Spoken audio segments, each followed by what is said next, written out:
મૂક્યા કરે, પણ હવે છોડો ને, અમે ચારે ભાઈઓ બધું સંભાળીએ છીએ, તમારે શું જરૂર છે? રામ રામ લો. ચારે જણ કંટાળ્યા ને તો એક દર આવી રીતે રામજી નું મંદિર હતું ત્યાં લઈ ગયા હતા કે આ કોણ હતા કે જ્યાં ગામ હતા આવું બધું હોય, પણ નથી કહેતા કે રામ છે, કોણ છે પૂછતા કે તો બધું આવું બધું હોય. એમ કરતા કરતા તો એક્સપર્ટ થઈ ગયો, હાર્ટ એટેક આવી ગયો. પૈસા જીવ ગણ કરતા છોકરાઓને એમ થાય કે બસ પૈસામાં જીવ રહ્યો, જો વાર લાગી જતા સાસો કા ક્યાં ભરોસા.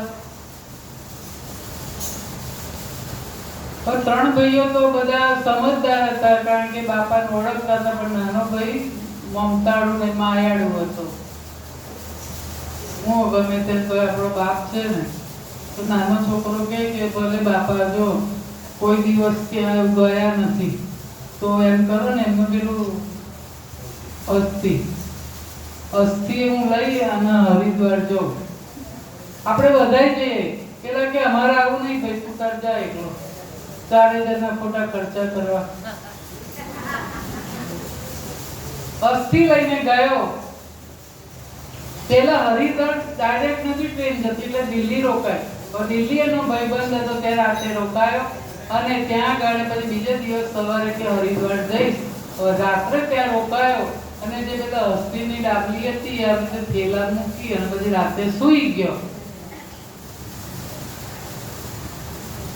સવાર થયું અને તો હરિદ્વાર ઉપડી ગયો, અરકી પડી ગયો. પિંડદાન કરાવ્યું, બ્રાહ્મણને પકડ્યા અને બધી જે વિધિ કરાવવાની તે કરાવી અને પેલા બ્રાહ્મણ કહે છે કે લાવો અસ્થિ પધરાઈએ.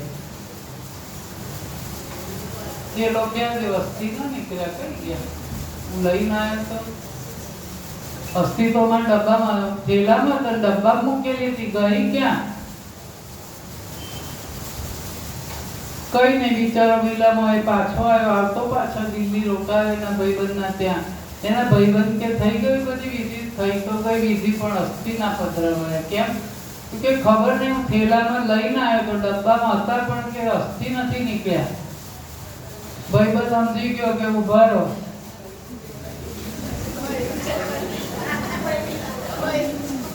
બૈરી બધા આમાં મહેમાન આવે ને થેલા ફેંકવાની ટેવ છે, જોવા દો મને. અંદર ગયો, એની પત્નીને પૂછ્યું કે આનો થેલો જોયો તો તારી ટેવ મુજબ? હા જોયો તો પછી છે ને સ્ટીલનો ડબ્બો એક હતો, એમાં અસ્થિ હતા. પણ મને એમ થયું કે ભાઈ તું માંસાહારી કે તો મેં પાછળ ગટરમાં પાછળ નાખી દીધું. ગીલા મોડે પાછા આવીને બધી વાત કરી. ત્યારે એમની મોટી ભાભીએ કહ્યું કે કઈ વાંધો નહીં, જો વાંધો નહીં, આપણે ઘેર આપણે ફરીથી બોલાવી મહારાજને બધી વિધિ કરીએ. હવે વિધિ તમે હરિદ્વાર થઈ પણ અસ્થિ તો ના પધરાવે, પણ અસ્થિ એક લઈને જે મેં ચૂરો કરીને એક ડબ્બી ભરી મૂકી રાખ્યો છે ને એ છે. તો પછી ભાઈ મારી ઈચ્છા છે તો એટલી પૂરી કરો ને. આ વખત આ ડબ્બી લઈને આપણે ચારે ભાઈઓ ને ભાભીઓ બધી વહુઓ બધી પરણી નવી આવી છે હરિદ્વાર જોવે ને, બધા સાથે જઈએ. બધા ભાઈએ ના પાડી, નાના શું કરવો ખોટો ખર્ચ, ભાઈ મારું આટલું એક તો માનો બાપુજી બિચારા એમણે તો નથી કર્યું, આપણે કરીએ પાછળ.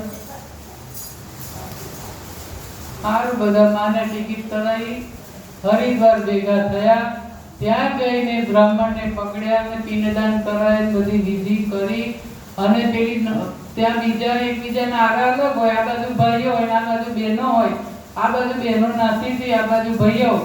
અને નવી પરણેલી વહુ આવેલી, એને લીધી હતી હરિદ્વાર. એટલે આ બાજુથી પેલા ભાઈએ બધી વિધિ કરી, પેલી ડબ્બી પધરાઈ અને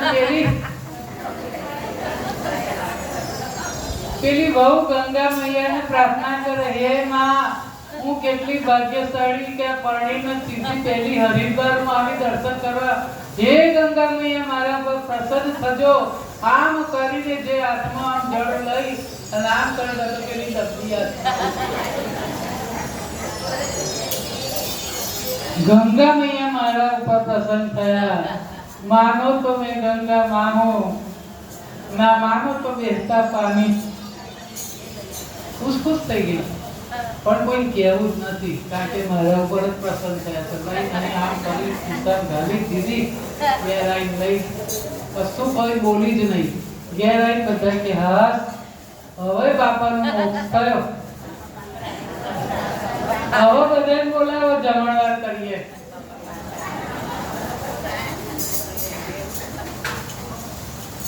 બધાને આમંત્રણ આપ્યું, સત્યનારાયણની કથા કરી, જમણવાર રાખ્યો અને બધું ચાલતું હતું. પાડોશીના પેલી બહુ ચિંતા હોય, એટલે પાડોશીને પેલી નવી બહુને પૂછવા ગઈ કે બહુ તું તો બહુ ભાગશાળી. હા, અમે તો 75 વર્ષના છે તો હજુ હરિદ્વાર જોયું નથી. બોલ, તું તો બહુ ભાગશાળી. બોલ, અમને ક્યારે બોલાવશે ગંગા મૈયા?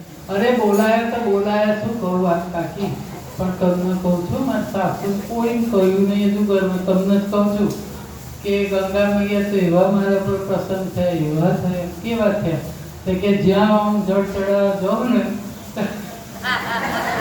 દબડી આવી દીધી ભગવાન, પણ હજુ મેં ખોલીને જોઈ જ નથી. જોઉં તો કોક જોઈ જાય ને એટલે મૂકી રાખીશ. તો કે બતાય તો ખરી, કોઈ નહીં કહું, સાસુ નહીં કહું. ડબ્બી ખાલી બતાય, ખોલી નથી. જુઓ આ ડબ્બી, આ બધું પેલી સાસુ પાછળ ઊભી ઊભી સાંભળે.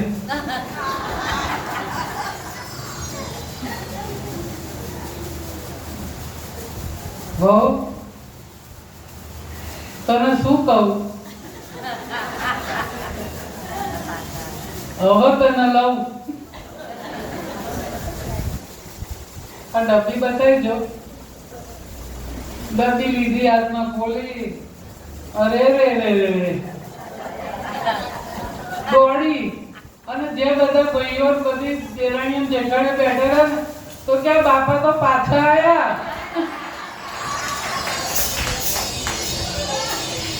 નાખો ગટરમાં. હવે એ ગટરમાં જાય એવા જ હતા. હું ના કહેતો તો આને બહુ હતું હરગડ છે, બધું હરાવવાનું, બધું પિંડદાન કરું આમ. એટલે આપણે કરી લેવું. જો આપણું પિંડદાન આપણે કરી લેવું. આપણે જે કરીશું એ જ આવવાનું છે.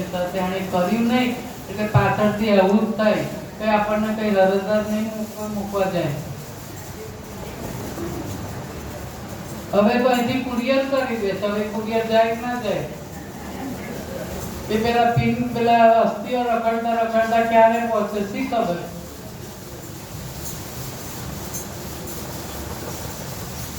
એટલે રામ નામ જ આધાર બની જાય છે. જ્યારે શરીર